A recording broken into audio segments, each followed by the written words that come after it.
Buenos días. Bueno, mi trabajo, el trabajo que voy a presentar en el día de hoy en el simposio está enmarcado en un aspecto de mi tesis doctoral que tiene que ver con la construcción de la psicología clínica comunitaria.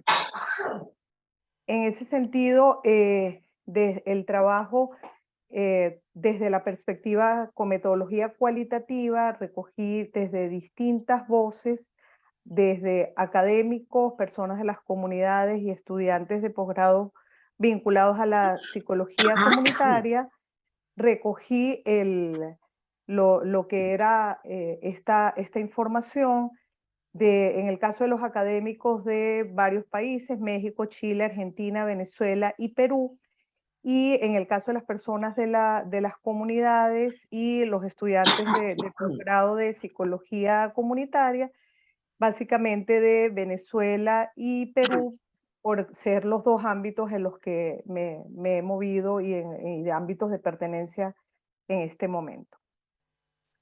Dentro de este trabajo, una de las temáticas que trabajé fue las problemáticas centrales que correspondía atender a la psicología clínica comunitaria, y desde allí, digamos, hay un acuerdo entre las distintas voces que estuvieron participando en la investigación, presentando distintos temas, distintas problemáticas que son importantes en el contexto latinoamericano para la psicología clínica comunitaria, y, pero disculpen, pero todas ellas pueden englobarse dentro de tres grandes problemáticas que nos permiten entender otras problemáticas. Es decir, estas tres problemáticas son como las problemáticas paraguas que nos permiten entender parte de lo que es el contexto y la realidad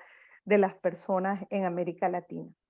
En ese sentido, entonces, aparece en primer lugar el tema de la pobreza entendida desde una perspectiva multidimensional, la cual genera desesperanza, frustración, estrés dentro del ámbito cotidiano para las personas de las comunidades.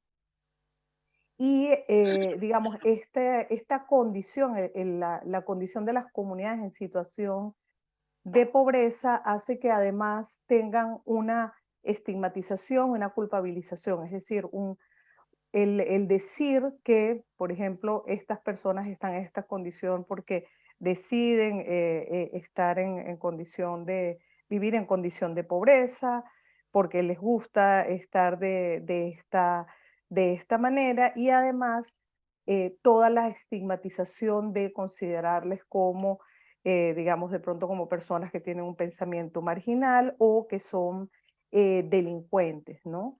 Y justo allí, esta estigmatización que se genera dentro de estos contextos nos lleva a la otra problemática que se va vinculando, que es la violencia, ¿no?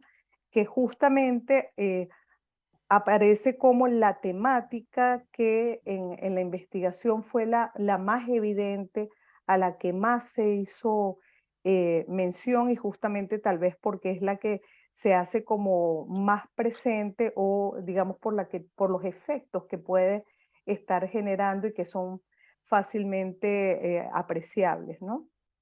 En ese sentido, esta violencia además aparece como con mayor claridad en contextos donde digamos, hay poblaciones en condiciones de vulnerabilidad, una violencia que, digamos, se presenta desde una mirada naturalizada, como formas de relaciones, de comunicación, incluso entre vecinos, al interno de las familias, entre comunidades, y que también es una violencia que, digamos, es experimentada desde vinculaciones con otros entornos, como es el caso, por ejemplo, pensando en la situación de la violencia política, a la que luego Miriam y Tesania van a hacer mención, y que además es un tema que aparece recurrente, presentado por todos, incluso los académicos de los distintos países en donde, con los que pude trabajar, donde aparecía este tema de la violencia política como una de las mayores afectaciones. Entonces, esta situación de violencia genera un impacto dentro de la salud mental en la medida que se va produciendo un proceso de desconfianza, de miedo, de enfrentamientos al interno de las propias comunidades y también entre las comunidades. Y eso va generando entonces una pérdida de vínculos, un debilitamiento de la realización de acciones colectivas y un debilitamiento también de las capacidades de las personas, que es lo que va a generar esto que hablamos de la ruptura del tejido social. Este marco de estas problemáticas, entonces, digamos, generan un impacto dentro de la salud mental, procesos de trauma social y de sufrimiento psicosocial. Y desde allí es un poco como la línea que nos interesa desde la psicología comunitaria. Entonces, varios elementos aparecen al entender la dinámica de estas tres problemáticas. Por un lado, el reconocer una situación de vulnerabilidad, pero una situación de vulnerabilidad que no puede ser entendida fuera de los recursos que generan las propias comunidades, las propias personas para afrontar estas situaciones adversas.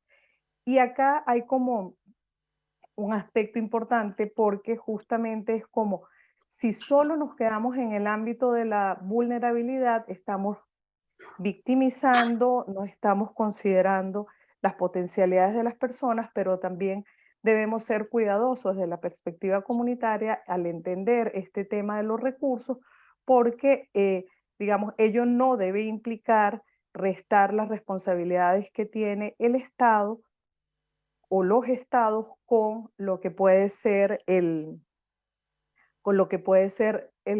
garantizar los derechos humanos de las personas y los derechos de acceso a la salud mental.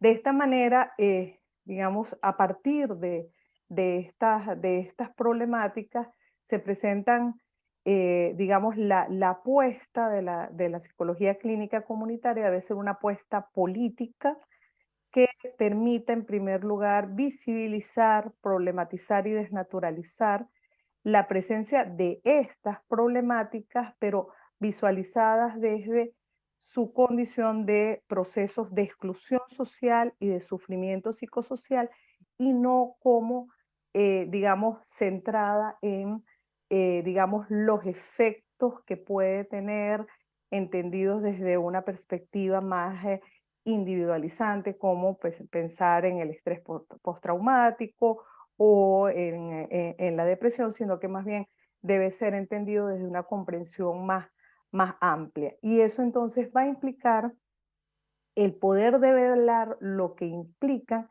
estos diagnósticos de carácter individualizante, patologizante y estigmatizador, que también son de carácter apolítico. Por otra parte, esto implica poder incluir las voces de las comunidades desde su dimensión de agencia y también desde su dimensión de resistencia a estas condiciones estructurales, desde una mirada relacional y contextual que nos permita entonces generar una comprensión de estas problemáticas desde las propias comunidades y la búsqueda de alternativas, desde una perspectiva ética y de justicia social que nos permita entonces la potenciación de los recursos y el restablecimiento del tejido social con la inclusión y el intercambio de las diversas voces que podemos estar involucradas trabajando desde este trabajo comunitario. Muchas gracias.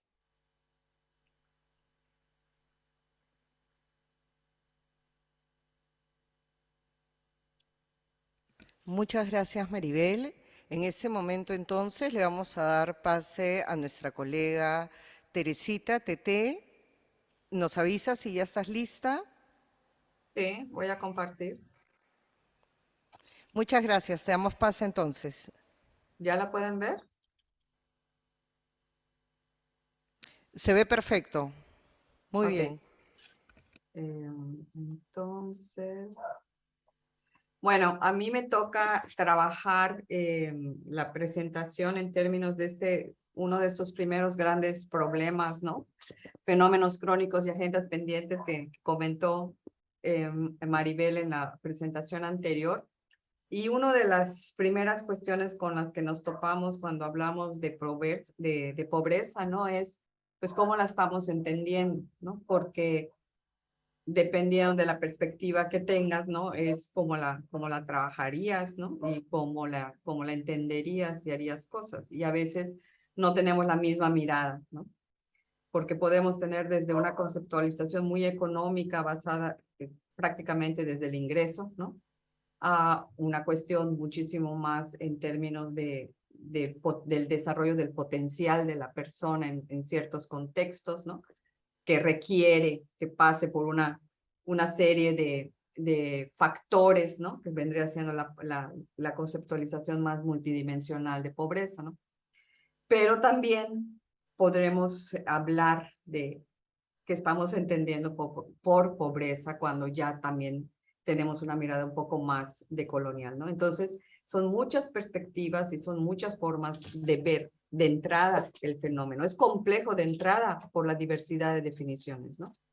Y dependiendo de cómo lo definas, pues termina siendo la gravedad del problema, ¿no? Si tenemos una definición muy basada en la cuestión económica, pues de entrada queda claro, ¿no? De que había una tendencia a partir de este siglo en levemente ir bajando la pobreza extrema en el mundo, pero obviamente esto cambia con la pandemia, viene otra vez una tendencia a la alza, y 2 años después de la pandemia, pues estamos en una situación donde no sabemos, ¿no? Si va a seguir subiendo, si va a seguir bajando, porque es muy poco estable, con todas las secuelas que ha dejado la pandemia, más la guerra, ¿no? De Rusia-Ucrania, la inflación, etcétera, ¿no? Y entonces, si utilizamos las primeras definiciones, pues de acuerdo con la Oxfam, ahorita habría aproximadamente unos 860 millones de personas que viven en situación de pobreza extrema. No pobreza general moderada, sino pobreza extrema. O sea que son demasiados. Es un problema realmente grande, ¿no? Y particularmente Latinoamérica ha sido de los más perjudicados, ¿no? Porque ha habido en toda esta tendencia a la alza, Latinoamérica es de los países que más problemas ha presentado, ¿no? Desde una definición bastante económica de pobreza, ¿no? Solo en el último año, más de 5 millones, ¿no? Han quedado en la situación de pobreza extrema. Si nos vamos más a la definición multidimensional, la cosa se complejiza, porque entonces ya son más factores, ya son más cosas las que se pueden ver involucradas, ¿no? Y entonces ya no son 860 millones, sino se pueden volver 1.300 millones de personas que están en condiciones de pobreza en múltiples dimensiones, ¿no? De las cuales casi la mitad, ¿no? Son menores de edad. Lo cual, eso también nos habla, ¿no? De la temporalidad, ¿no? Del problema por cómo se está presentando. Si hablamos particularmente de mi país es una nación, ¿no? Donde casi la mitad de la población vive en un contexto de pobreza, que puede parecer poco, 8.5 viven en pobreza extrema, ¿no? Pero estamos hablando que son 11 millones de habitantes, ¿no? Y pues ni siquiera uno debería de estar en esta condición, ¿no? Entonces es realmente importante, ¿no? La cantidad de personas que están en esta condición. Y una característica muy interesante que tiene la distribución de la pobreza en el país, que es que, bueno, es un país muy grande, es de los 15 países más grandes del mundo, pero está distribuida a todo lo largo y a todo lo ancho, pero los 10 estados que presentan los mayores niveles de pobreza y de pobreza extrema están en la región sur. Exactamente los 10 más pobres son los 10 que componen la zona sur-sureste. Y una característica que tiene esta zona sur-sureste del país es que es donde está la mayor cantidad de población indígena del país, ¿no? Entonces aquí empezamos a ver cómo se va presentando otra situación, ¿no? Que nos va a llevar a tener que hablar, ¿no? De la interseccionalidad cuando hablemos de pobreza.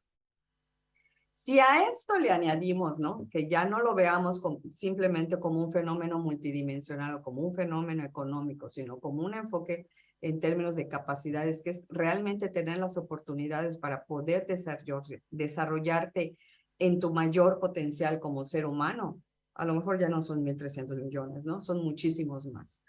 Porque empiezan a entrar entonces en la dinámica cuestiones de desigualdad, de marginación, etcétera, que ya vuelven todavía más complejo y donde otras variables empiezan a ser importantes, en donde cuando se empiezan a acumular, ya las situaciones no son iguales para las personas, ni aún viviendo en la misma casa, ¿no? No es lo mismo ser mujer que ser hombre, no es lo mismo ser una persona ya mayor o un niño, no es lo mismo haber ido a la escuela que no haber ido a la escuela, y cuando juntas ser mujer, que no ha ido a la escuela, que tiene cierta edad, etcétera, cuando vas acumulando, ¿no? El problema se vuelve todavía muchísimo más grave. Y en nuestro caso, ¿no? En México, la cuestión étnica también lo vuelve un fenómeno todavía más complejo, ¿no? Que entonces aquí es donde también tendríamos que repensar algunas cosas desde la decolonialidad, ¿no? Pero ahorita todavía no me voy a meter allá, ¿no?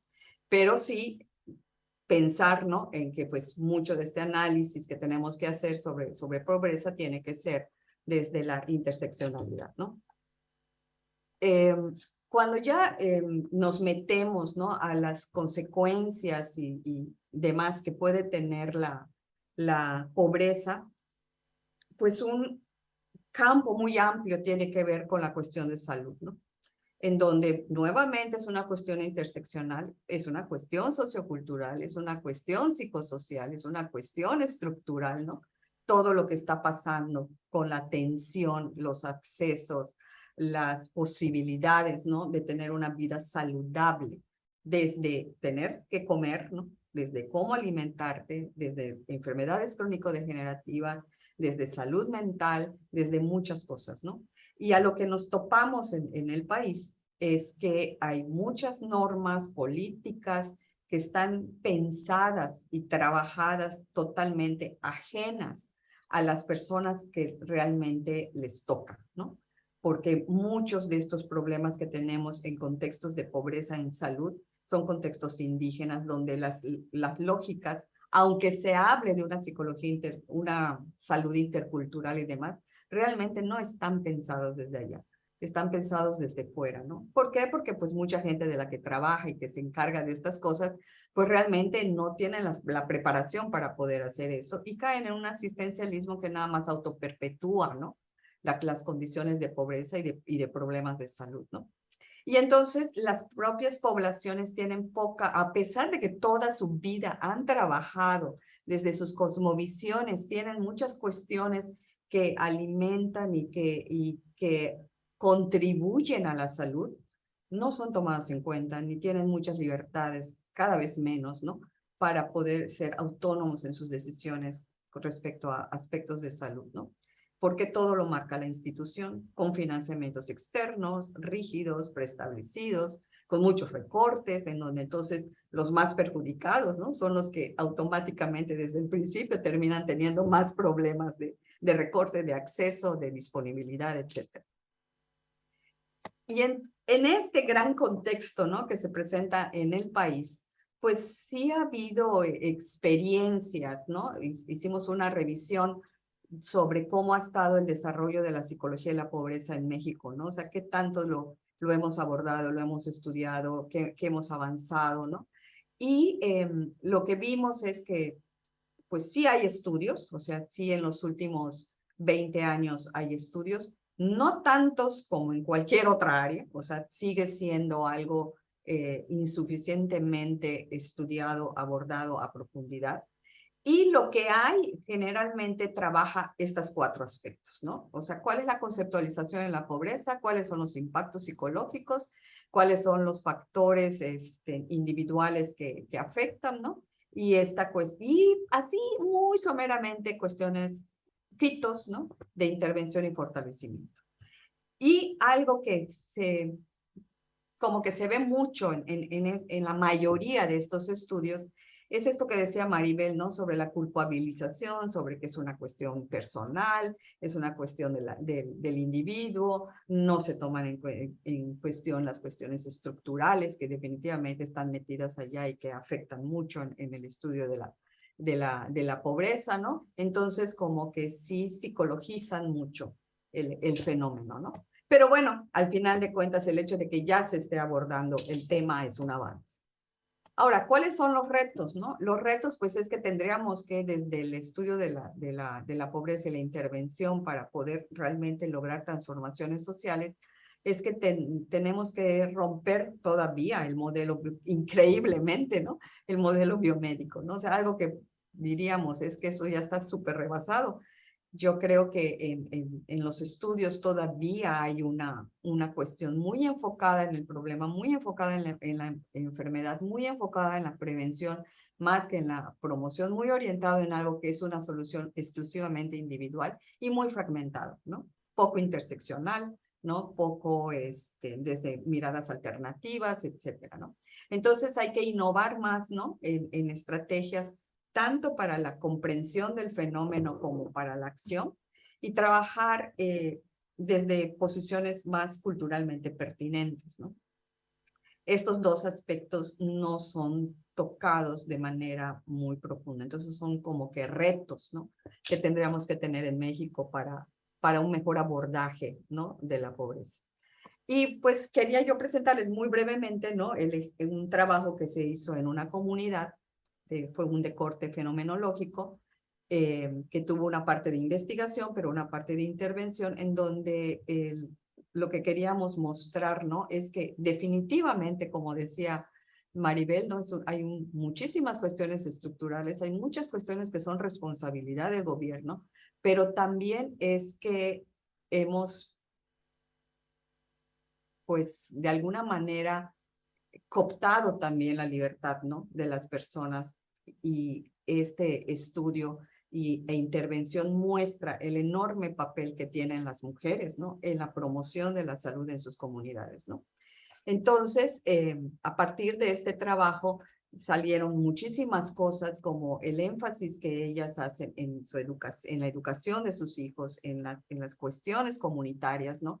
Para el autocuidado, para la formación de redes de apoyo, para el establecimiento de relaciones positivas, para la importancia que le dan al trabajo, ¿no? Entonces, son personas que son agentes en su comunidad para promover todas estas cosas. Y están convencidas, ¿no? Desde su propia formación cultural, ¿no? De cómo estas cosas son tan importantes para mantenerse saludables como personas, pero también como miembros de una comunidad, ¿no?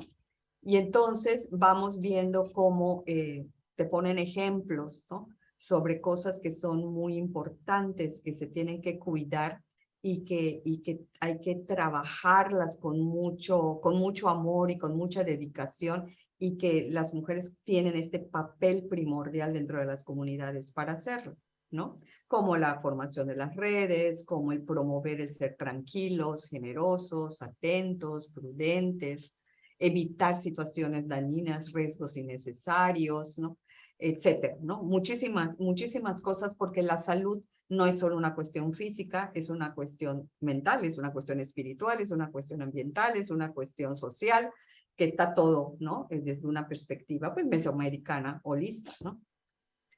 Y a partir de esto, de esta participación que tuvimos en la comunidad, nos quedó sumamente claro, ¿no? Cómo la mujer en estas comunidades tiene un papel de agente de salud fundamental, ¿no?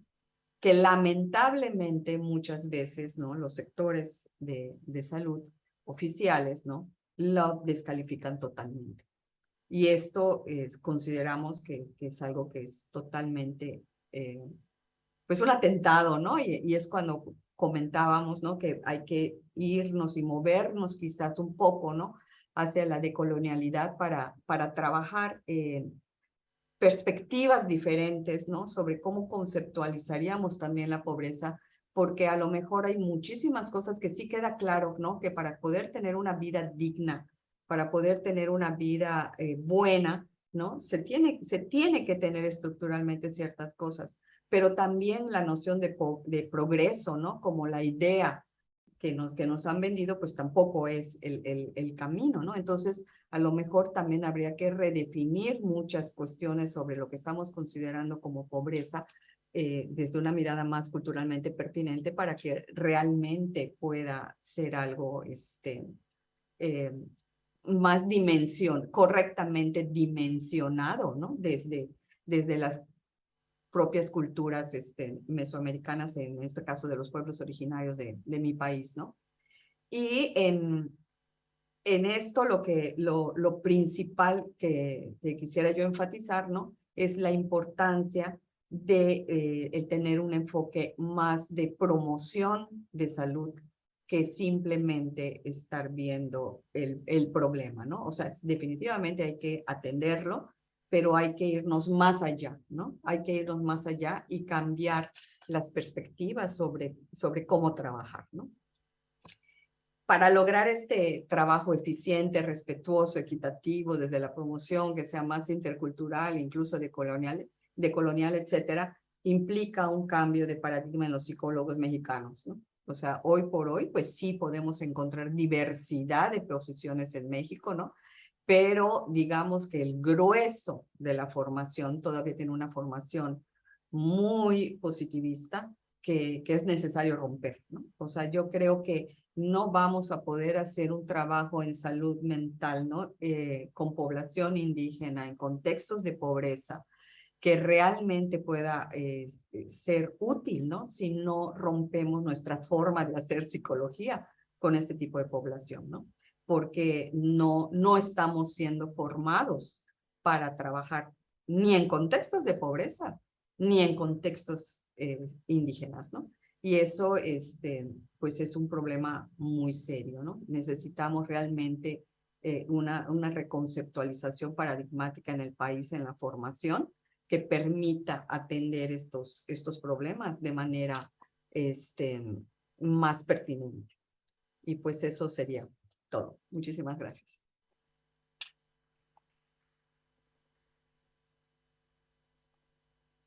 Muchas gracias, Tete, por la presentación, por compartirla. Y ahora le vamos a pedir a Maribel que me ayude poniendo la presentación que me toca, en este caso, a mí exponer. Tú me avisas, Maribel.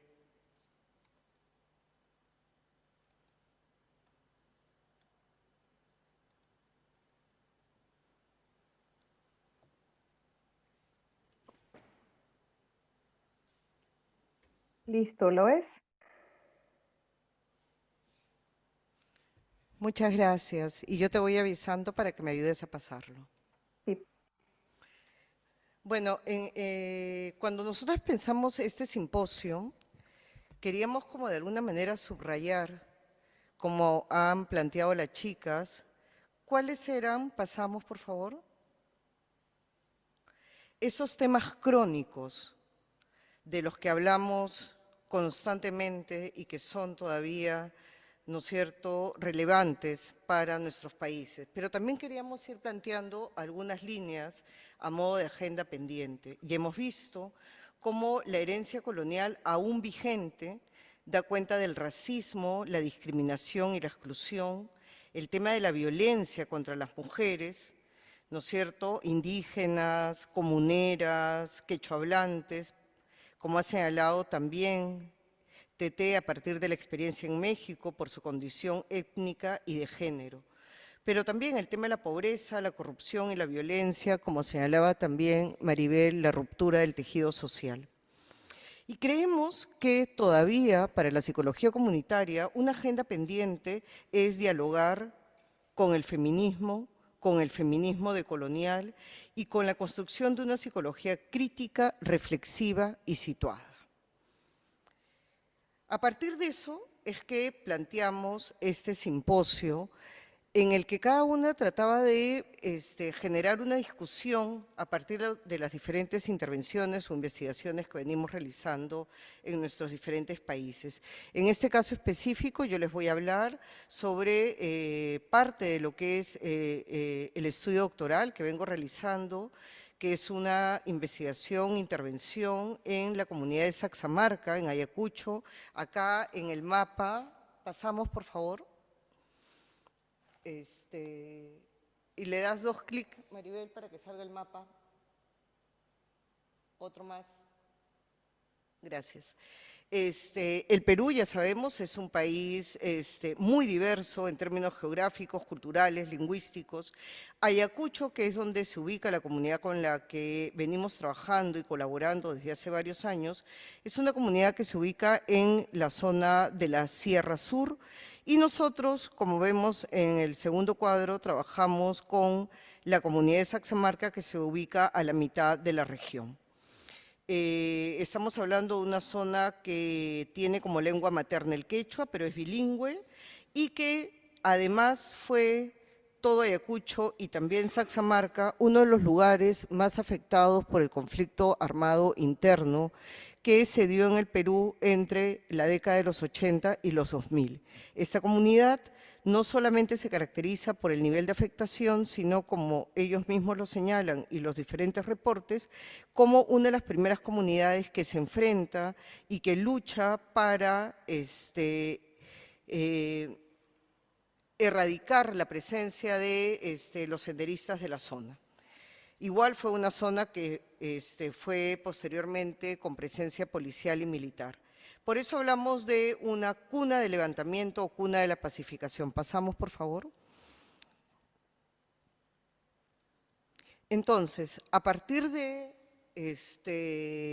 lo que acabo de plantear, me gustaría solamente subrayar algunas características del conflicto armado interno en el Perú para entender. Lo primero es que se asienta sobre patrones históricos de exclusión y discriminación. Señalábamos que la mayor afectación fue en regiones andinas y rurales.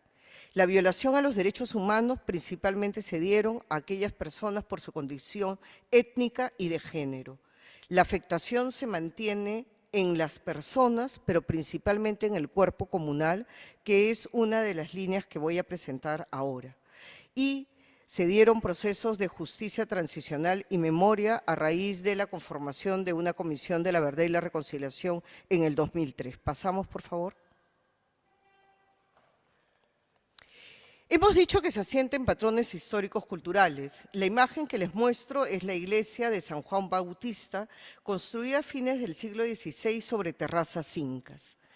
Es interesante esta idea de cómo la arquitectura colonial se superpone no solamente para recuperar aquellos lugares que eran sagrados, sino porque era una manera de anular la cultura, la estética y lo artístico previamente, ¿no? Es la idea de una violencia epistémica sustentada en este proyecto de la modernidad, colonialidad del poder.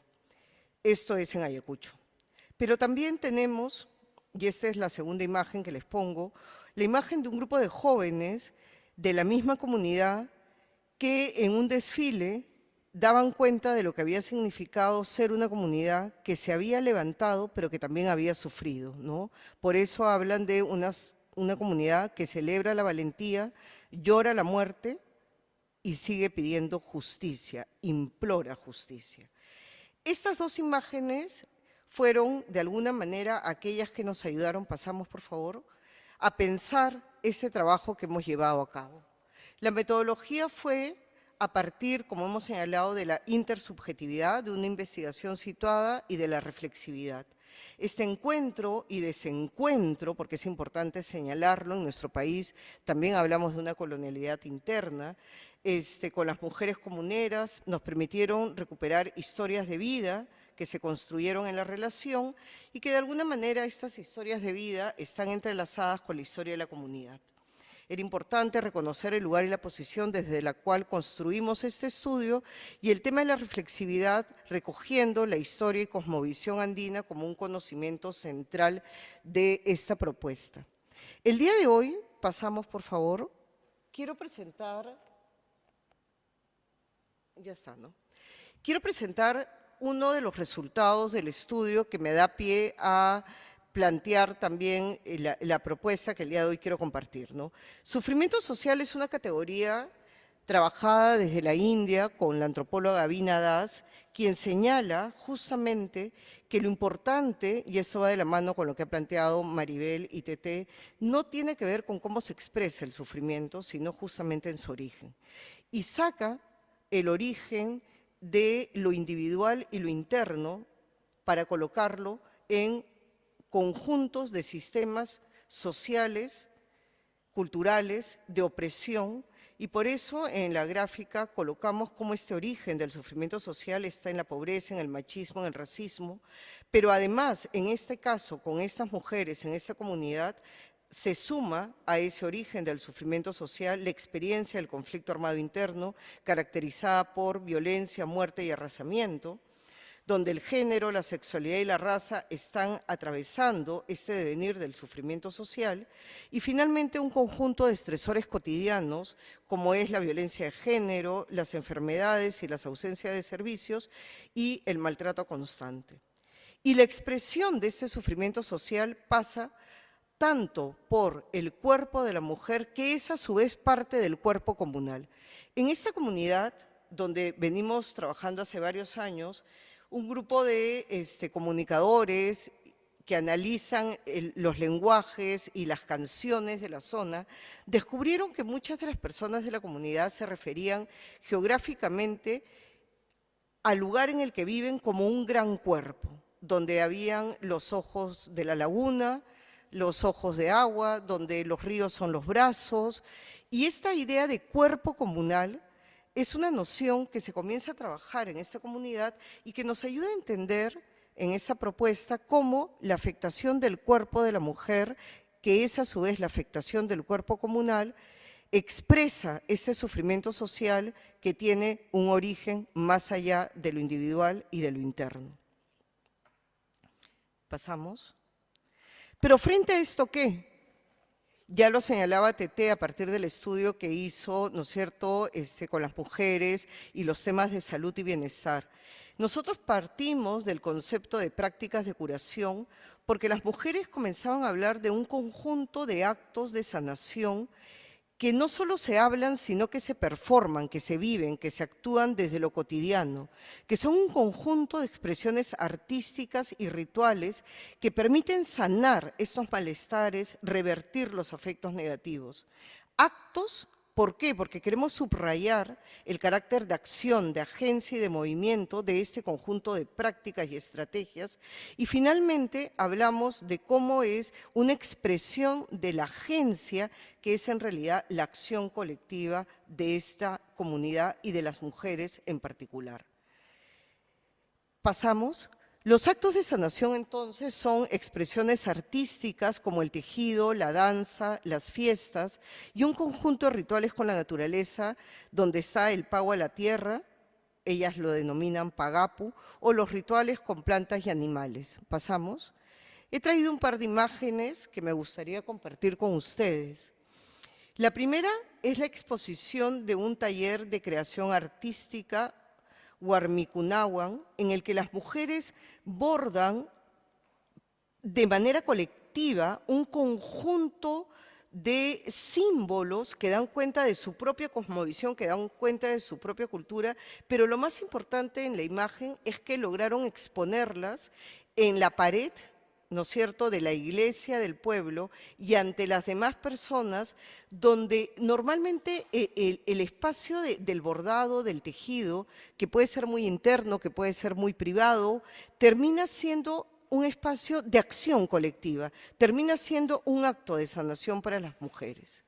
Lo mismo que el baile y la fiesta comunitaria, esta es una de las varias fiestas que al año tiene la comunidad, y en la que ellos dan cuenta que compartir de manera colectiva, en grupo, entre todos y todas, es dejarse bailar por la memoria del pueblo, que es la imagen con la que trabajamos. Paso entonces con el tema de la agenda pendiente. ¿Pasamos? Ya, ahí está bien.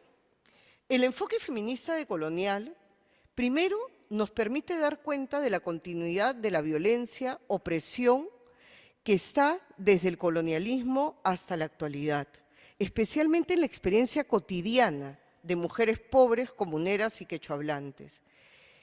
No solamente hablamos de una psicología comunitaria decolonial, no solamente hablamos de una psicología comunitaria feminista, creo que es importante, y ese es el gran aporte de los feminismos del sur, hablar justamente de lo que implicó la colonialidad del género.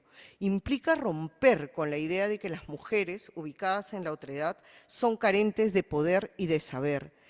Implica luchar no solamente contra la negación y desprecio de lo femenino, sino de todo lo asociado a lo femenino, conocimientos, subjetividades, prácticas, actos de sanación, etcétera. Y ahí, como ya ha mencionado también Teté, la fuerza de lo que implica la interseccionalidad para explicar justamente estas fuerzas sociales y opresoras entrelazadas son fundamentales para entender la experiencia de las mujeres. ¿Pasamos? Entonces, si bien la psicología comunitaria trabajó muchísimos años, especialmente en Latinoamérica, la idea de una justicia social, de una actitud crítica ante la desigualdad, violencia e inequidad, sumado a lo que fue el gran aporte del feminismo para analizar estas relaciones jerarquizadas y las dinámicas que oprimen a las mujeres, creemos que es importante no quedarnos en estas parcelas, sino ir construyendo realmente una psicología comunitaria feminista decolonial, donde no haya forma de pensar la lectura crítica si es que no la leemos desde lo que ha implicado también la opresión del patriarcado y la opresión de la colonialidad. Gracias.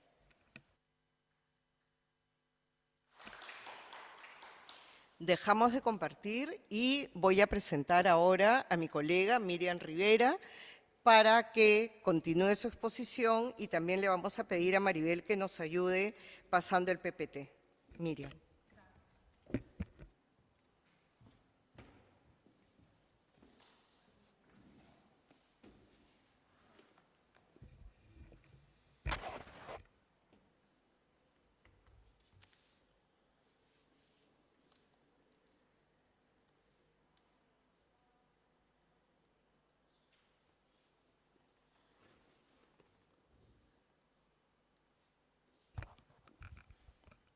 Buenos días.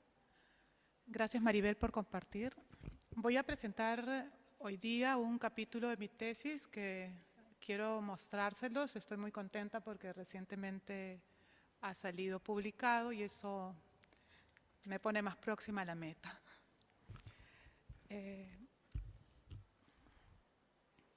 La siguiente, por favor.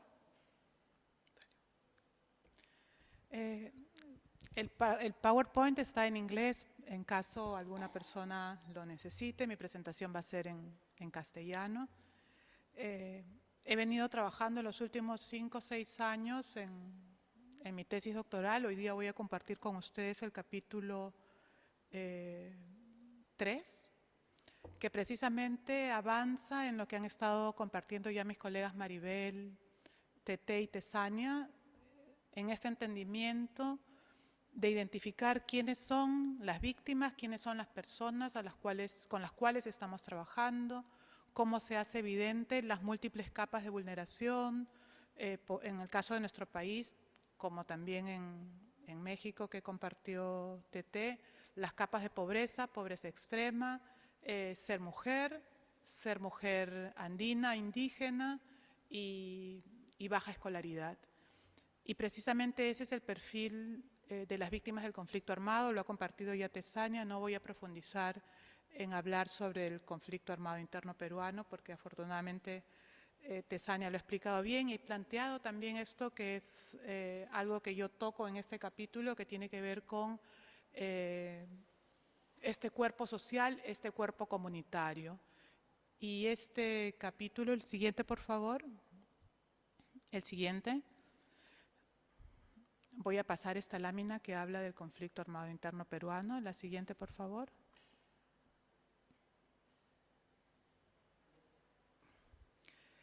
precisamente porque al acercarnos a este cuerpo comunal dañado, a este cuerpo comunal afectado, lo que hacemos es avanzar e ir más allá de lo que está reportado en la literatura, que hace mucho énfasis en la dimensión individual del daño. Y más bien lo que intento graficar en este capítulo nos habla de una dimensión del daño a nivel relacional, a nivel de cómo estamos hablando no de un trauma enfocado en la persona, sino cómo las relaciones interpersonales y las relaciones comunitarias han sido afectadas, en este caso por el conflicto armado interno. Cómo se perdieron o se afectaron las relaciones al interior de la comunidad, cómo se pierde la transmisión de prácticas culturales, cómo se interrumpe la autogobernanza, cómo se interrumpe y cómo se afecta a la organización en el nivel más local. Entonces, el siguiente, por favor. Este trabajo lo que trata de hacer, o en este capítulo lo que trato de dar cuenta, es de cómo desde el activismo, este grupo de mujeres con las que yo trabajé, intentaron recomponer las relaciones, intentaron reconciliar el espacio de encuentro y tratar de avanzar en sus búsquedas colectivas. Yo he trabajado con mujeres que han perdido a un familiar cercano, un familiar cercano, sea el esposo, el padre, el hijo o el hermano, ha sido desaparecido, fue desaparecido en el contexto del conflicto armado interno, y ellas, desde el día siguiente que fueron desaparecidos sus seres queridos, iniciaron la búsqueda de sus seres queridos, ¿no? Y en este recorrido de ya casi 4 décadas, muchas de ellas estuvieron también expuestas a nuevas vulneraciones en su propia persona, en sus vidas cotidianas. Las mujeres con las cuales yo trabajé emigraron, salieron de Ayacucho, precisamente escapando de la persecución de Fuerzas Armadas, porque estaban ellas buscando a sus familiares. Entonces, en el trabajo con ellas lo que intento es identificar cuáles son esos nuevos sentidos que construyeron para continuar con su resistencia comunitaria y para activar plataformas de trabajo colectivo. La siguiente, por favor.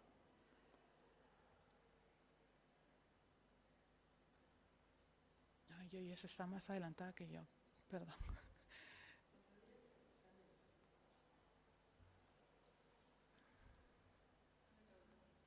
No he explicado.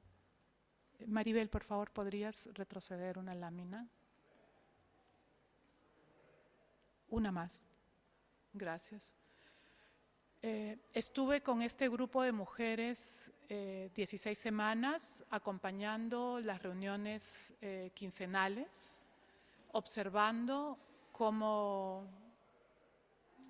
ellas interactuaban, observando cuál era la agenda de trabajo de sus reuniones, observando qué pasaba antes de las reuniones, qué pasaba después de las reuniones, escuchando los temas de conversación, escuchando las maneras como alimentaban su búsqueda a pesar del escenario tan adverso, en este caso en el Perú, en el que, si bien es cierto, el conflicto quedó algunas décadas atrás, la polarización, la estigmatización, la ausencia de reconocer esas pérdidas es parte del cotidiano en las relaciones políticas tan polarizadas de nuestro país. En el Perú, hacer memoria o buscar generar espacios de reconocimiento para las víctimas implica ser estigmatizado y ser acusado de simpatizantes de movimientos terroristas. Inclusive los espacios de memorialización en la ciudad progresivamente son atacados, son violentados, y eso de manera consecutiva sigue afectando la salud mental, sigue afectando la vivencia de la identidad de las personas con las que estuve trabajando. Hice también grupos focales con ellas, circulando la conversación en función a cómo se congregaron, a qué cosa las mantiene activas, a qué cosa las mantiene todavía en esta búsqueda de justicia, en esta búsqueda de memorialización y en esta búsqueda de mantener una narrativa que se inscriba en la historia de nuestro país. Muchas de ellas constantemente van a escuelas, a colegios, a compartir lo que les pasó y a compartir lo que pasó en nuestro país. Mis resultados hablan de este giro en el cual la vivencia de sufrimiento sale de un cuerpo personal o de una familia particular a inscribir la lucha de ellas como parte de la historia de lo que sucedió en nuestro país. Ahora sí, la siguiente, por favor. Entonces, cuando reporto el trabajo, esta parte del trabajo, lo que trato de hacer es cómo quiero transitar en la documentación no de un crecimiento post-trauma, sino más bien de espacios de soporte entre pares, en el que no damos cuenta de que uno crece después de un post-trauma, sino más bien de que es el espacio comunitario el que da soporte y es el espacio comunitario el que permite no crecer, sino resistir. No por eso que mucho de mi trabajo en estos años de estudio doctoral en Bélgica ha sido trascender el concepto de resiliencia y trascender la idea de que crecemos post-trauma, sino más bien de documentar esa potencia del trabajo colectivo, ¿no? Y escuchaba a Gino en estos días y bueno, a las colegas de la red, ¿no? Precisamente de cómo nuestro trabajo es cuando no estamos en Latinoamérica, es muchas veces seguir corrigiendo a nuestros supervisores, ¿no? Anoche yo seguía corrigiendo a mi supervisora en que no estoy hablando de post-trauma, ¿no?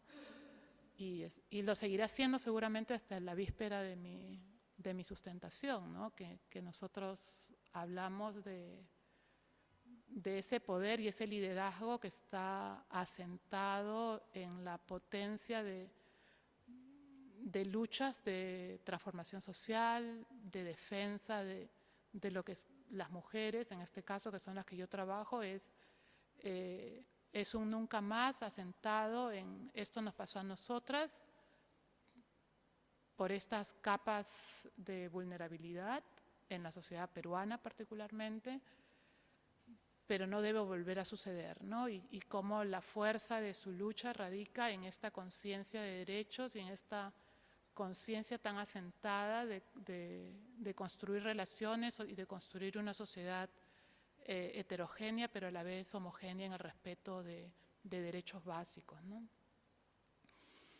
En este capítulo doy cuenta también de la vivencia de esta vivencia particular del duelo en el cual las mujeres con sus familias no están buscando un cierre psicológico, ¿no? Que muchas veces desde la psicología, luego de la experiencia de un duelo, se habla de buscar un cierre. Ellas no están buscando un cierre psicológico, sino más bien una continuidad. Y están reconociendo la pérdida del familiar desaparecido como un daño que es perpetuo, ¿no? Y que se actualiza con cada una de estas reiteraciones en la vulneración de derechos ahora, ¿no? Ellas no están hablando de una pérdida en el pasado, sino una pérdida en el presente, de una búsqueda de reconocimiento en el presente.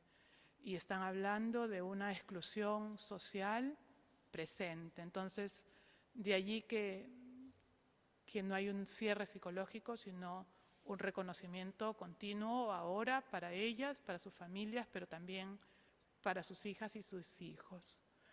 En este capítulo también trato de documentar las formas particulares de duelo, las formas particulares que no se acercan a vivir, a mostrar ese sufrimiento a través de un recogimiento, de un llanto, sino más bien el familiar desaparecido está presente.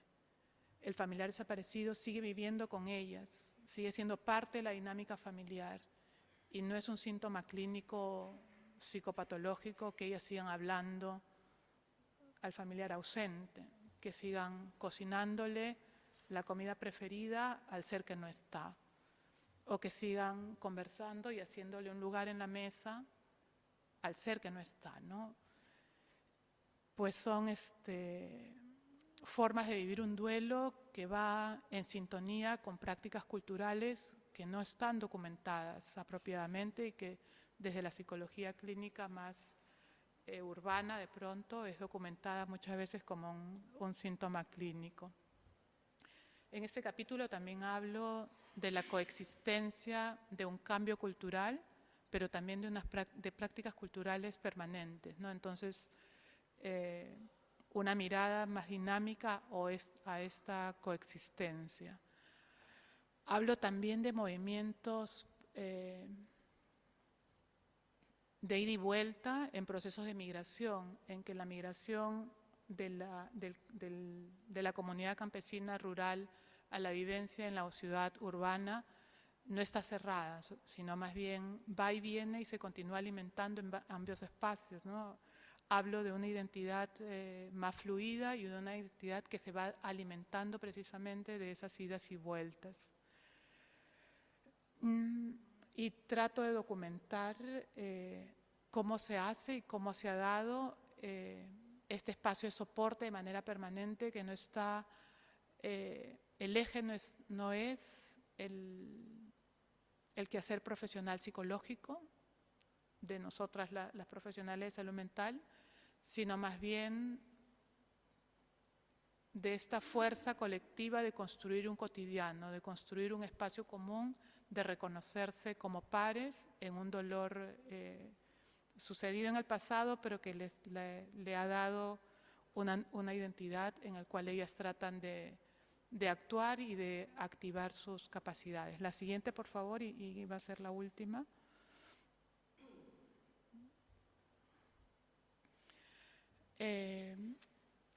Entonces, trato de construir esta mirada, de movernos desde la psicología más allá de la patologización de la conducta humana en una situación de adversidad, de cómo estas mujeres ubicaron su pérdida en un contexto más amplio, en un contexto social y para plantear una denuncia. Hablo de prácticas colectivas de continuidad cultural conectadas al bienestar y de entender y tratar de inscribir este no cierre como parte de las agendas pendientes. Ya. La siguiente, por favor, y ya no voy a hablar esta lámina para respetar el tiempo. Es solamente a la vez prevenir la idealización del espacio comunitario, que creo que es algo que necesitamos mirar críticamente también quienes trabajamos en estos espacios, y de ampliar y de localizar nuestros discursos en un espacio nacional y regional desde Latinoamérica. Mi última lámina es, la siguiente por favor, es el trabajo de denuncia de las señoras con las que he trabajado estos años. Muchas gracias.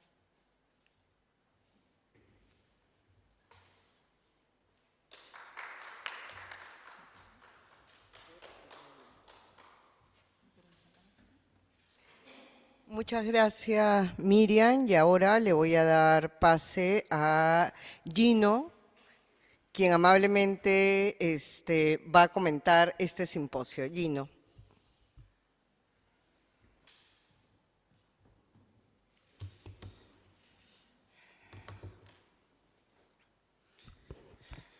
Bien, buenos días, buenas tardes, buenas noches, depende de dónde se encuentren.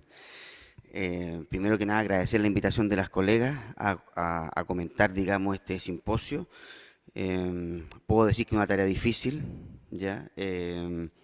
Tanto por lo conmovedor del tema, ¿ya? Como porque también soy hombre, ¿no? Y me toca, de alguna u otra manera, me coloco en una posición vergonzosa en la historia, ¿ya? Entonces, no es un comentario simple ni fácil el que me invitaron, ¿no? Trataré de comentar algunas cosas de los distintos temas que fueron planteando y cómo fueron provocando algunas reflexiones y tratar de dar un cierre, ojalá salga coherente después de esta presentación, que no creo que pueda aportar mucho más a los temas, ¿no?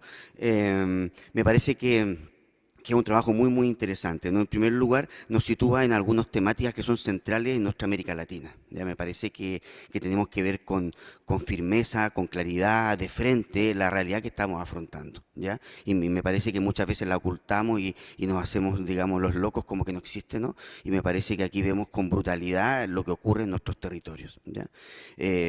Partimos, ¿no es cierto?, y la apertura que hace Maribel, ¿no es cierto?, que nos propone mirar, ¿no es cierto?, este tema de la violencia como un eje central y el miedo, la desconfianza, lo que genera estas violencias, ¿no? Pero por otro lado, algo que es una constante en nuestro territorio que tiene que ver con la acción o inacción del Estado. ¿Ya? De alguna manera, ¿no es cierto?, cómo el Estado también sostiene o al menos ampara violencias de diverso orden que afectan luego a la población y en este caso particular, como hemos visto, a las mujeres, a sus cuerpos, y me parece que eso es terrible, ¿no?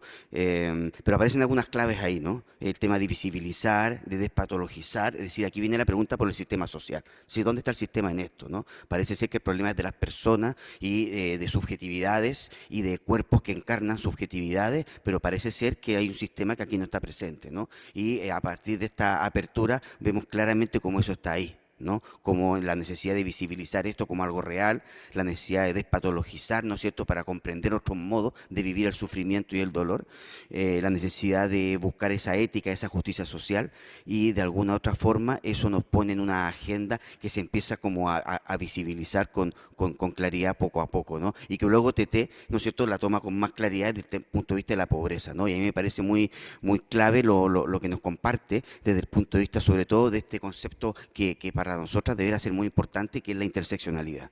¿Ya? Es decir, de qué modo esto se va cruzando y es muy complejo en el momento actual tratar de sacar estas variables, ¿no es cierto?, y verlo como que fueran cosas como nítidas, ¿no? Tenemos una complejidad fundamental ahí, ¿no es cierto? Sin embargo, hay unas constantes ahí, ¿no? Tenemos el tema de la mujer, tenemos el tema también de la pertenencia étnica o el origen indígena también de estas mismas mujeres, ¿no? Lo cual nos va a traer algunas paradojas, ¿no? Porque parece ser, y eso yo diría que es parte un poco de la agenda de la decolonialidad, ¿no es cierto?, y crítica, tiene que ver entonces con pensar, bueno, ¿y qué le pasa a los hombres? ¿Qué nos pasa a los hombres con esto, no? O sea, parece ser que las mujeres son las que sufren y luego son las que tienen que salir adelante. Parece que son las que tienen que reconstruir el tejido social que luego, ¿no es cierto?, ha sido avasallado por un sistema de prácticas sociales, culturales e institucionales que las van negando permanentemente, ¿no? Entonces, ahí la pregunta es, bueno, ¿en qué momento los hombres tienen un lugar ahí? ¿Ya? Parece ser que las mujeres padecen y las mujeres reconstruyen, ¿no es cierto? Y entonces parece que el lugar, nuestro vergonzoso lugar en la historia es bastante cómodo, ¿no? O sea, dejamos el desastre, ¿no? Y luego esperemos a que, bueno, se reconstruya desde el mismo lugar del dolor, ¿no? Entonces me parece muy complejo eso, ¿no? Y en ese sentido, ¿no es cierto?, parece que la pobreza la encarnan los sujetos, las sujetas en este caso, ¿no es cierto?, y la violencia la ampara y la impulsa en parte el Estado y otras prácticas, ¿no es cierto?, que están asociadas, ¿no es cierto?, a este pacto que entre Estado y capital, ¿ya? Entonces, y es donde se empieza a vislumbrar un poco en el planteamiento de TT, ¿no es cierto?, el tema este de la decolonialidad como cuestionamiento, ¿no? Y cuestiones que parecían ya superadas aparecen nuevamente como cuestiones que tenemos que abordar, ¿no? El tema del modelo biomédico, como ella misma comentaba, o sea cómo todavía estamos en esa, ¿no? La necesidad de innovar en el campo social, el tema de la promoción, es decir, cómo lo pensamos, pero insisto, o cómo pensarlo sin llegar a la conclusión que son las mujeres las que tienen que recargarse de todo. ¿Ya? Parece que tienen que hacerse cargo de todo y me parece que ahí hay algo que está equívoco también, ¿no? O sea, ¿cómo decirlo? Es importante reconocer ese rol fundamental de las mujeres en las familias, en las comunidades, en los territorios, en las organizaciones, ¿no es cierto? Pero al mismo tiempo eso trae una recarga excesiva a mi modo de ver, ¿no es cierto? Y nos lleva eso a una conclusión o a un atisbo de conclusión, ¿no? Que tiene que ver con la necesidad de transformarnos nosotros también, nuestras prácticas, nuestros referentes teóricos, nuestras metodologías, nuestras formas de entender el sentido de nuestro trabajo. O sea, hay una necesidad de transformarse hacia adentro, casa adentro, como suelen decir los pueblos afroecuatorianos, al mismo tiempo que buscar las transformaciones casa afuera. O sea, hay un doble movimiento que es necesario. No podemos ver desde la vereda del frente y pretender que en la otra vereda ocurran los cambios mientras estamos en una posición de comodidad, de confort, ¿no? Desde nuestra vereda, ¿ya? Entonces, me parece que eso aparece ahí como una idea clave, ¿no? Y luego con Tesaña, bueno, ahí vamos entrando ya a los temas más peliagudos, digamos, el sufrimiento social, el sufrimiento en los cuerpos de las mujeres y, por cierto, la parte, digamos, esperanzadora que tiene que ver con la sanación y la curación, ¿no? Y desde ahí se reconocen algunas cuestiones que van a ser también constantes, ¿no? La herencia colonial, como hemos conversado en algunos momentos de esta conferencia, la colonización, ¿no es cierto?, no es un hecho histórico, aun cuando desde Europa, ya, desde este lugar en el cual hoy nos encontramos, ¿no es cierto?, parezca un hecho histórico que pasó. Es un proyecto político en curso, es un proyecto de dominación en curso. No es algo que ocurrió en algún momento hacia atrás y que nos avergüenza, es algo que está en marcha. Y eso me parece que es parte de nuestra experiencia cotidiana, colonial, desde nuestros territorios en América Latina. Y eso me parece fundamental ponerlo sobre la mesa, porque pareciera ser que es una retórica vacía, y en realidad es una práctica constante de aniquilación y exterminio. ¿Ya? Entonces, ahí aparecen, ¿no es cierto?, agendas pendientes, ¿no? Y esto que nos comenta de una psicología comunitaria feminista decolonial, es decir, volvemos a pensar en la necesidad de transformar nuestras prácticas, nuestros referentes, el lugar desde el cual trabajamos, ¿no es cierto? Y reconocer ahí, por ejemplo, el tema de los derechos humanos, que nuevamente encarna en cuerpos de mujeres indígenas. ¿Ya? Entonces, nuevamente nos encontramos, ¿no es cierto?, con eso mismo, y nos encontramos con el tema del cuerpo y estas políticas de exterminio, cuerpo-mujer, cuerpo-comunidad, que son territorios en disputa, que son territorios bajo prácticas de conquista, ¿no es cierto?, que están permanentemente actuando. Y me parece que eso es algo fuerte y que nos lleva a pensar desde la colonialidad del ser, ¿no? Es decir, no solo la colonialidad del poder, del saber, que ya la discutimos bastante, sino la colonialidad del ser, es decir, cómo operan los dispositivos de control, ¿no es cierto?, del sexo, del género, del control de la subjetividad, del control de los cuerpos. ¿Ya? Y allá nuestras prácticas tienen mucho que aprender, y me parece que los trabajos que las compañeras nos han presentado hoy nos dan algunas pistas, algunas rutas indisciplinadas para buscar esa respuesta. ¿Ya? Y probablemente nuestra psicología clásica, clínica, no tiene esa capacidad de encontrar esa respuesta porque no logra ver más allá de sus propios libros, sus propios textos y sus autores clásicos, ¿no? Y sin embargo acá vemos la posibilidad de la curación y la sanación desde lo colectivo, desde lo corporal, desde el rito con la naturaleza, desde la creación artística, y yo diría que todo eso de alguna u otra manera nos habla de espiritualidad, ¿ya? Y yo diría que ahí hay una lucha, yo diría que la espiritualidad es un elemento central ahí, ¿no?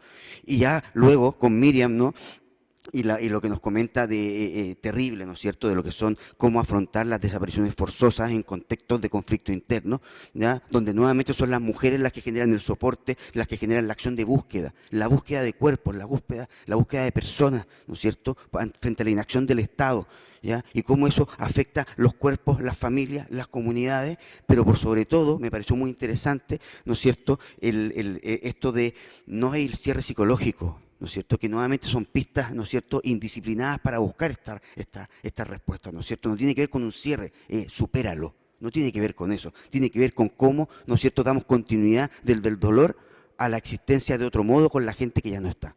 ¿Ya? Y me parece que eso es fundamental para leer de otro modo, ¿no es cierto?, la experiencia del dolor que está ahí instalado, ¿no es cierto?, y cómo la despatologización desde el sufrimiento y desde las prácticas culturales propias nos hablan entonces de rutas que probablemente nuestra psicología aún no logra observar suficientemente. ¿Ya? Y yo diría que ahí hay unos elementos tremendamente importantes para remecer la disciplina hacia adentro, ¿no? Y bueno, yo diría que eso nos habla, ¿no es cierto?, solo para cerrar, ¿no?, que nosotros venimos de un continente que está en pugna, en violencia permanente, un continente arrasado, ¿no es cierto? Nosotros en este momento, yo vengo de un fracaso, de un proceso constituyente en Chile, producto de un conjunto de mentiras también, ¿no es cierto?, en Chile, mi país. También vengo del asesinato y la desaparición de mujeres a manos de la policía en un recinto policial en Ecuador, mi país. Vengo del asesinato y la desaparición de muchas mujeres en México, mi país, en Perú, mi país. Vengo de la devastación de las selvas y de los pueblos indígenas en Brasil, mi país. Y así podría seguir, de la negligencia del Estado frente a los huracanes en Puerto Rico, que también es mi país, ¿no es cierto? Nosotros venimos desde esos lugares. Y por eso es que me parece a mí que este mosaico que nos han mostrado las compañeras, ¿no es cierto?, nos habla sobre cómo nuestra psicología comunitaria se sitúa desde la resistencia, ¿ya?, desde una praxis, un espacio de resistencia frente a la muerte, al silencio, el horror, la violencia, la desaparición y la desesperanza, ¿ya? Y por lo tanto ahí tenemos claramente, ¿no es cierto?, un lugar en la capacidad de aportar al sostenimiento de las comunidades, que se mantengan en pie y a construir las utopías desde los territorios. Pero también nos habla de algunos vacíos también ahí, ¿no es cierto?, de cómo pasamos de eso a la reexistencia, a la reconstrucción de nuestros tejidos, a la reconstrucción de nuestras memorias, a la reconstrucción de nuestros proyectos colectivos, ¿no es cierto?, que tiene que ver con la dimensión ética y política de nuestra praxis, ¿no es cierto?, hasta ponerle nombre a esto, al capitalismo avasallador que está en nuestros territorios, ¿no es cierto?, hacia el patriarcado, que pareciera ser, ¿no es cierto?, que está presente y atacando permanentemente, ¿ya? Y cómo de esas prácticas de reexistencia son fundamentales desde la justicia social, desde la dignidad, y no solo, ¿no es cierto?, o sea, trascender desde las personas, las comunidades, a esta incidencia política, porque no vamos a resistir mucho tiempo más si seguimos así. Eso, gracias.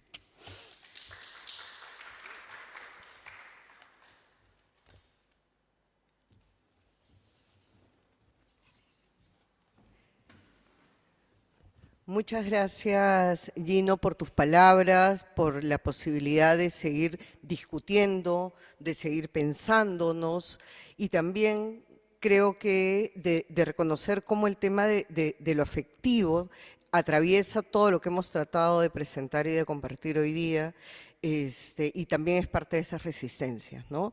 Nos quedan unos minutos antes de cerrar el simposio y quisiera abrirlo para preguntas o comentarios tanto de las personas que nos acompañan en la sala como de las personas que están en el Zoom. Entonces, nos quedan todavía unos minutos. Ahí está. Justo tenemos un comentario.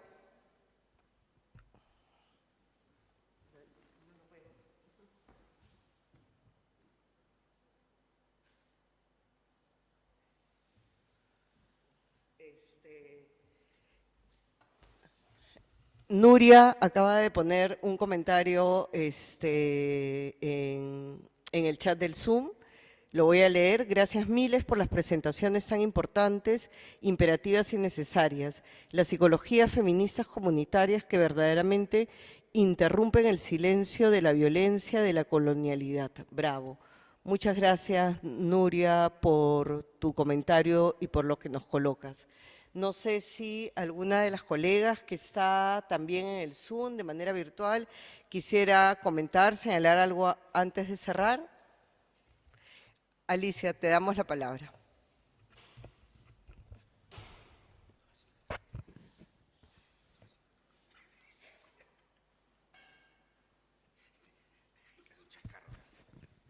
Perdón. Bueno, en primer lugar agradecerles, tremendo agradecimiento porque realmente preciosas ponencias. Lamentablemente no escuché la de Maribel, disculpas Maribel, pero nada, decirles eso, preciosas ponencias, me parece que hacen pensar mucho, hacen sentir mucho en esto que decías ahora, Tesania, de la afectividad, y bueno, no sé, creo que dejan como muy en claro, ¿no?, la experiencia del dolor, ¿no? Yo querría hacer como dos comentarios, ¿no? Uno que quizás tiene que ver con algo esto que planteaba Gino ahora, que me parece bárbaro que hayan elegido a alguien que comentara que fuera un varón, porque para mí es una pregunta que me hago permanentemente, ¿no? Cómo desde este reconocimiento del lugar de las mujeres, ¿no? Que es muy claro, y yo creo que eso es como, es innegable a esta altura, ¿no? Es como que no se puede, cómo se trabajan estos aspectos en forma relacional, pero además porque me pregunto cómo se expresa el sufrimiento en los varones en estas experiencias. ¿Qué pasa con los varones? Bueno, eso por un lado. Y la otra, que a mí me parece que claramente, como viene pasando, yo creo, desde múltiples experiencias hace ya muchos años en América Latina, queda fuertemente cuestionada como este lugar la psicólogo comunitario en términos de intervención, ¿no? Es como que en este tipo de experiencias, más allá de que ustedes están hablando de investigaciones, de trabajos de doctorado y demás, yo creo que igualmente trasciende eso por el tipo de investigación que ustedes realizan, claramente la noción tradicional de intervención de un agente externo que viene, que aporta, que bla, bla, fortalece, ¿no? No tiene lugar, claramente no tendría lugar acá, no tendría sentido. Entonces quizás la pregunta es, ¿cómo piensan ustedes el lugar, si es que es importante pensarlo, del psicóloga comunitaria?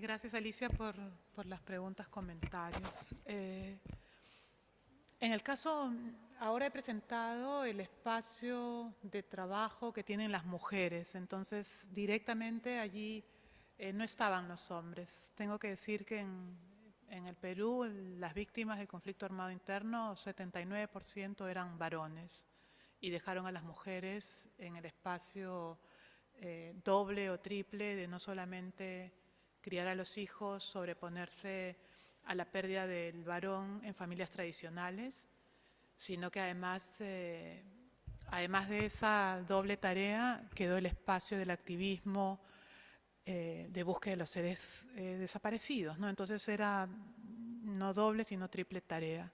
Sin embargo, en otro capítulo de mi tesis trabajo con familias. Entonces, en estas visitas a las casas, ahí sí tengo la posibilidad de encontrar a los varones no desaparecidos, sino a los hijos de estos varones. Sí, a los hijos o a los hermanos. Y ahí también entran en juego elementos culturales, ¿no? El Perú es una sociedad machista, tradicional, y culturalmente es la mujer encargada de llevar el duelo. Entonces, cuando se hablan de estos temas, no solamente por el protagonismo que tuvieron las mujeres, sino también por una cuestión de roles al interior de la familia, es la mujer la que abre el diálogo, es la mujer la que te habla de esto, ¿no? Puede estar presente el varón, muchas veces ellos no están, también por cuestiones más pragmáticas, de que están trabajando cuando tú estás trabajando y los estás visitando a pesar de que fuiste el fin de semana, ¿no? Mi trabajo fue con familias de personas desaparecidas migrantes, entonces la mayoría de ellas no tiene un trabajo formal, entonces, y trabajan mucho.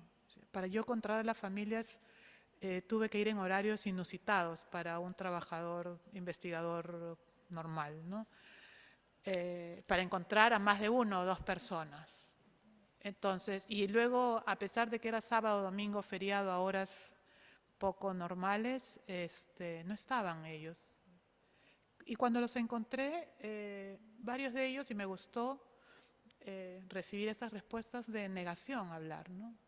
Y me gustó porque es también la negociación de las relaciones de poder, ¿no? Yo, de todas maneras, soy parte de una élite limeña educada que se da el lujo de estudiar y de ir a sus casas, ¿no?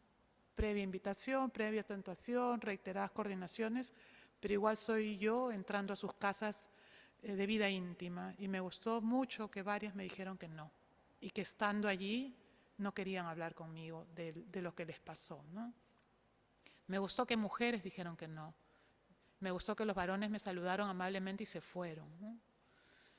Los que se quedaron hablaron desde su femineidad también, ¿no? Hablaron del sufrimiento, compartieron el dolor, se quedaron callados.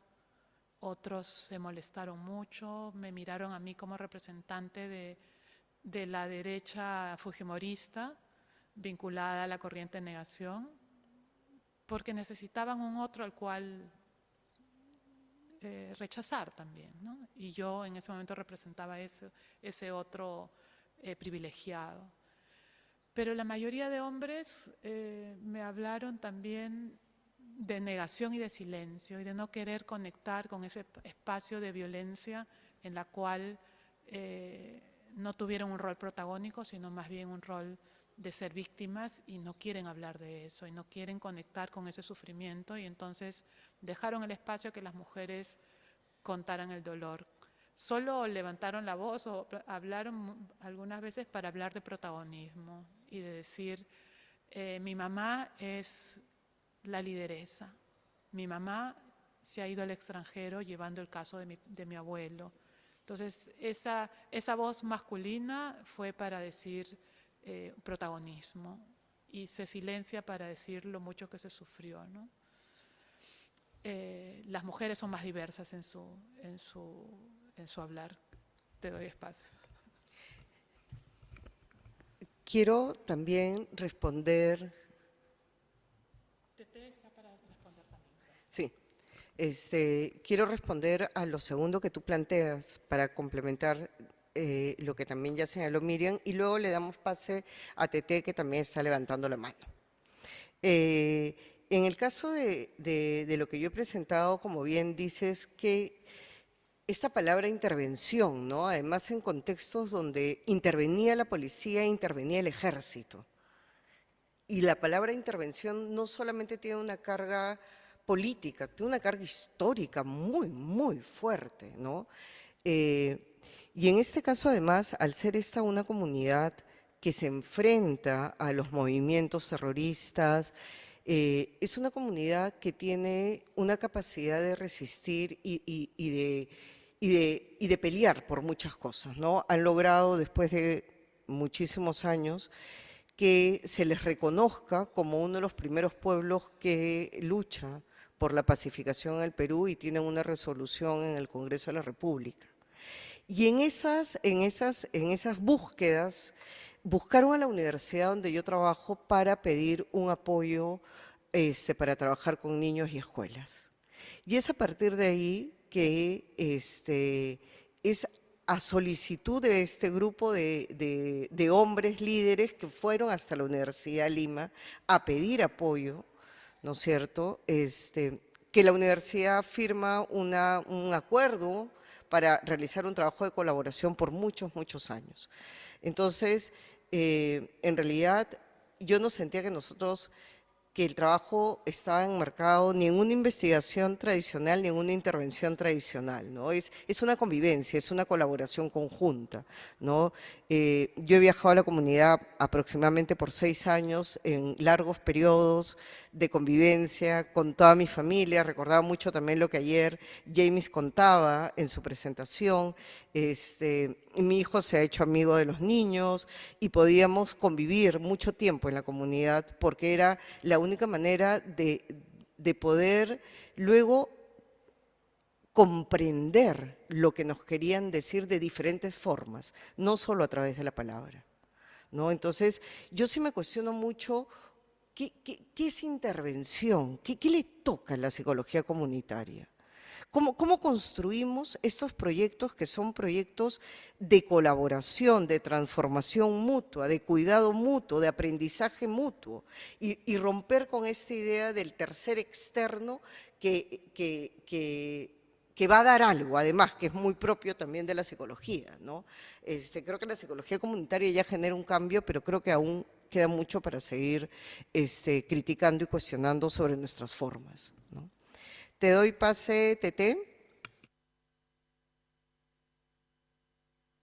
Bueno, sí, de alguna forma ya lo comentaste, ¿no? Que yo creo que entre las cosas que tenemos que irnos planteando es el lenguaje construye, ¿no? Y, y al seguir hablando de intervenciones, creo que tiene ciertas connotaciones, ¿no? Entonces, no sé, buscar otras construcciones, ¿no? Para hablar de ese trabajo conjunto y colaborativo, ¿no? Y que además volvemos a lo mismo en cuestión de formación, en cuestión de trabajo y de ejercicio profesional, pienso yo mucho, cuando menos aquí en el sureste de mi país, tiene que cambiar diametralmente el trabajo a realizar, ¿no? O sea, desde la forma como se concibe la salud, desde la forma de las cosas que son culturalmente pertinentes, por ejemplo, esta noción del trabajo terapéutico, ¿no? Con una persona que idealmente no debe de ser alguien que tú conozcas, o sea, que tiene toda una serie de lineamientos éticos, ¿no? Desde lo occidental, que no tiene absolutamente ningún sentido para esas personas, ¿no? Con las que me toca trabajar, ¿no?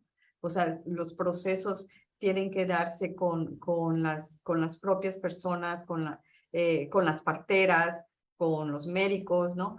Y nosotros aprender sobre todos esos sistemas de trabajo, ¿no? Para buscar estrategias distintas, ¿no? Finalmente sí es diálogo, finalmente sí es colaboración mutua, etcétera, pero también implica estrategias distintas, ¿no? De relación con el otro, ¿no? A la hora de estar trabajando, ¿no? Entonces, sí creo que necesitamos también como que constructos nuevos, ¿no? Que, que hay que ir trabajando, ¿no? Y hay que ir desarrollando para que realmente representen, ¿no? Lo que queremos en el sentido no de querer porque se me antoje, ¿no? Sino de expresión, ¿no? Con lo que nos estamos topando con las personas con las que trabajamos en comunidad, ¿no? Eso No era sé todo. si, Maribel, te damos pase a ti. Gracias, Tete. Sí, sí, yo también quería responder esto segundo que planteabas a Alicia, eh, pensando en un poco en particular, bueno, la palabra intervención, como decía Tete, creo que también nos hace como ya mucho ruido, ¿no? Yo prefiero hablar de actuación, eso es un poco la propuesta, por ejemplo, que en la investigación que realicé, más bien como que planteo como desde esta perspectiva para más bien figurar como este estado de agencia en el que podemos establecer, ¿no? Dentro de este trabajo colaborativo. Y pensaba en esto que tú decías, Alicia, del rol que podemos tener, y creo que en este caso también yo lo vería como que somos una voz más y también hay un ejercicio de ciudadanía de nuestra parte, ¿no? Y que creo que desde la psicología comunitaria nos toca más pensar en también, como decía Tesania, esta comunidad, por ejemplo, solicitó como este trabajo, ¿no? Pero también de parte nuestra también estamos buscando respuestas, ¿no? En este encuentro con los otros, ¿no? En este espacio intersubjetivo de construcción, ¿no? Y creo que, porque también nos interpelan estas temáticas, yo creo que cuando nosotras elaboramos, pensamos en este simposio, cuando hemos hecho estos trabajos de investigación, es porque también nos sentimos interpeladas por estas problemáticas, ¿no? Por estas situaciones, ¿no? Y creo que allí es donde está como nuestro lugar, ¿no? Cuando me resonaba mucho cuando, por ejemplo, Gino ahorita en los comentarios hablaba, iba mencionando los países y venía diciendo mi país, ¿no? Y es como que, y lo decía para cada país, y es porque es cierto, es como un elemento común, ¿no? Entonces también, aunque podamos ser, como decía Miriam, estar desde un lugar de privilegio, desde la academia, desde quien pudo estudiar, de estar en la ciudad y con otras condiciones, creo que en el fondo tenemos preocupaciones e interpelaciones respecto de estas problemáticas y nos interesa estar allí, ¿no? Gracias, Jesús.